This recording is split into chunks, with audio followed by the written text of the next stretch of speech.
Hey guys, before starting the video, if I could, I'd like to take 60 seconds to thank Awesun Remote for sponsoring this video. With Awesun, you will be able to control your PC with your phone whenever and wherever you like, and it's completely free to download for Windows, iOS, and Android.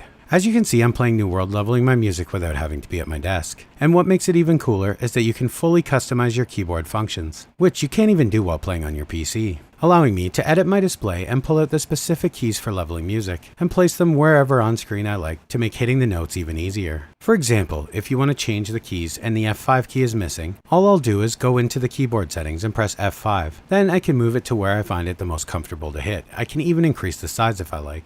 Then, if I'm wanting to run around and farm or do something like that, I can again change the view and also control this PC with a virtual mouse that really comes in handy. Awesun also even supports gameplay up to 144 frames per second, and if you choose, you can upgrade to a paid membership, unlocking even more features at a great price, even getting up to 40% off of your purchase. And if you want even more control over your gaming system, they've also launched Smart Plug to wake up your desktop remotely from your phone. So if you enjoy fishing, farming, or even leveling music from the comfort of your bed, or sitting outside in the sun, go download it and give this app a try. And what's even better is Awesun has created a download code that will allow the first 200 subscribers who choose to download it access to 7-day free trial of the paid membership. So go download it now and give it a try. Hey guys, welcome to another New World video. In today's video, I wanted to talk about a few things that have me a little nervous for the future of New World, for the expansion, for Season 2, and for some of the choices they've been making lately. I hadn't planned on making this video, but as I keep thinking about it gets worse. But I feel like some of it just needs to be said, or at least it'll be a little self-care for myself just saying it. So, I guess let's just get into it. With Season 2 coming very soon, and then shortly after that Season 3 and the expansion, a lot of questions and concerns are starting to fill the minds of the community. And to be honest, myself as well. For me, where it all started was with the biggest, most monumental screw-up ever to have happened in an MMO in terms of community outreach.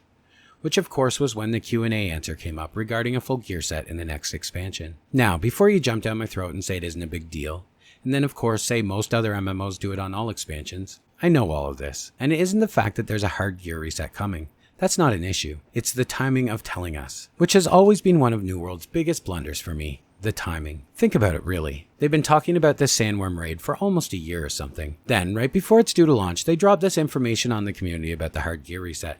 Less than 4 months after. Kinda takes the steam out of the hype around the raid, don't you think? So, we can look forward to now getting the hardest content to have ever been added to the game ever, their words, but the rewards will be useless in 4 months.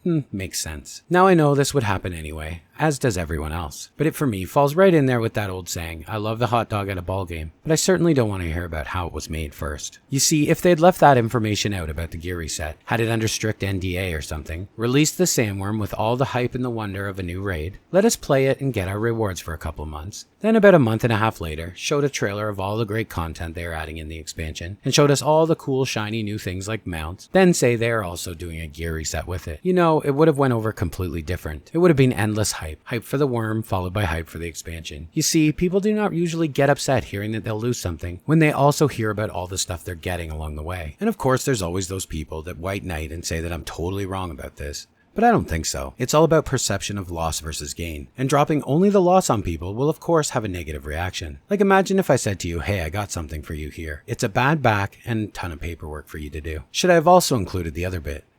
You will get the sore back from carrying the $100 million in cash to the bank, and the paperwork will be required for the accounting involved in the taxes for getting so much money. You see the difference? But here's where I get really worried. This expansion leaves way too many questions now in our minds. Because there's some things we know and some things we don't, and they really shouldn't have given us this information without the things that we don't.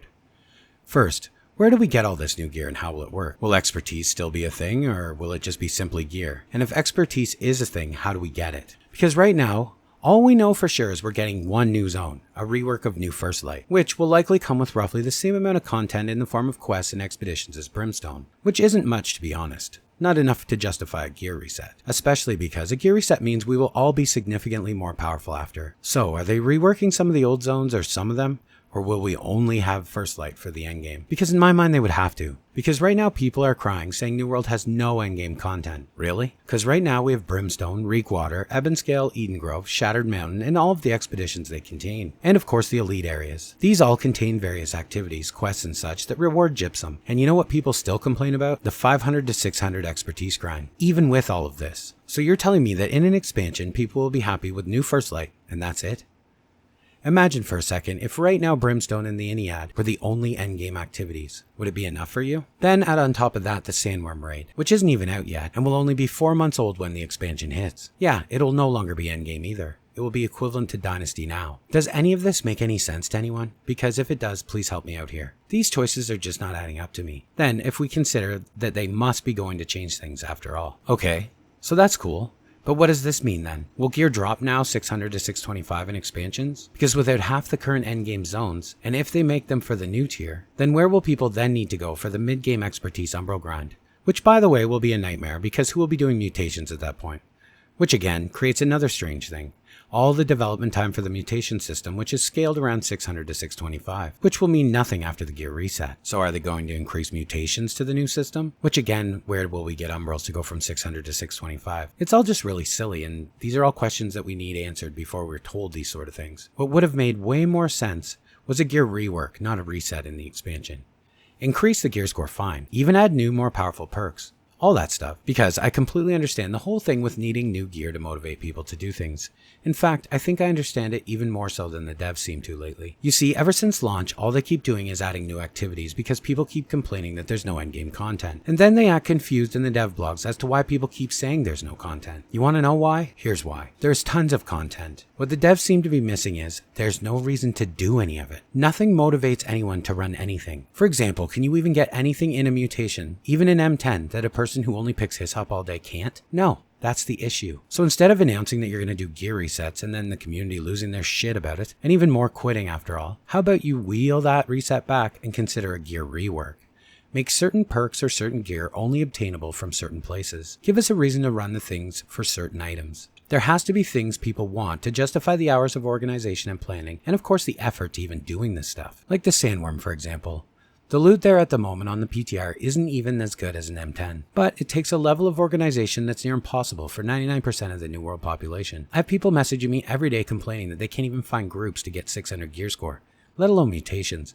Now they're expected to find 20 people for the Sandworm. You see, first getting 20 people for anything in New World, yeah okay, good luck with that. Then, a week after it's been out and half the people aren't running it anymore, yeah, impossible. Then, if you even manage to assemble those 20 people, then you have the issue of finding someone who's experienced enough to shot call. Then on top of that, having the people listen to his commands. You see, raids take effort, and often are not fun when some of the people there are learning. It's like that in every MMO. Ever try raids in WoW and wipe for 4 hours because a guy keeps messing up? Yeah, I've been there. Now, what keeps people engaged and trying in those situations are the rewards. And guys, the Sandworm, like everything else in New World, doesn't offer that. Especially with us knowing the 625 rewards it offers will be obsolete in 4 months. How can they salvage this, do you think? Well, I think they can, but it'll take a little effort. Step 1 would be to make Season 2 a goddamn loot giveaway. Legendaries, Umbrals, everything. Just pouring on us from events, boosted drop rates, and even the seasonal track. Make the whole season a celebration giveaway for everyone that this is the end of this tier for New World. Make sure everyone playing has everything they would ever want at 625, because who gives a shit long term? It's obsolete in a few months. This makes it fun and exciting and prepares everyone for the expansion. It also takes the edge off losing some of this stuff. Then do a pre-launch event where we can earn entry-level gear right before the launch of the new tier. Lowest possible gear score is fine. Even make it non-upgradable. Then, while we all are being hype and collecting all this loot and everyone's happy, this gives the devs the needed time to rethink gear distribution. But that's a bigger issue, of course, that I will now concede will take time. And I'm not sure how they'll even address it with the generated gear. In closing, I just want to say, I'm sorry for this rant.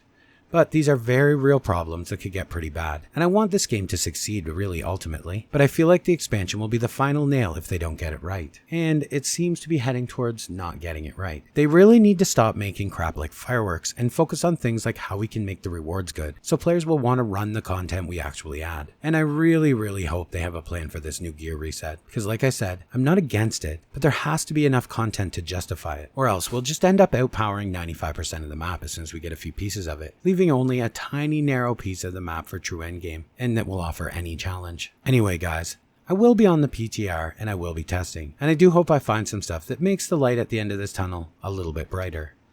And as always guys, thanks for watching, and I will see you in the next one.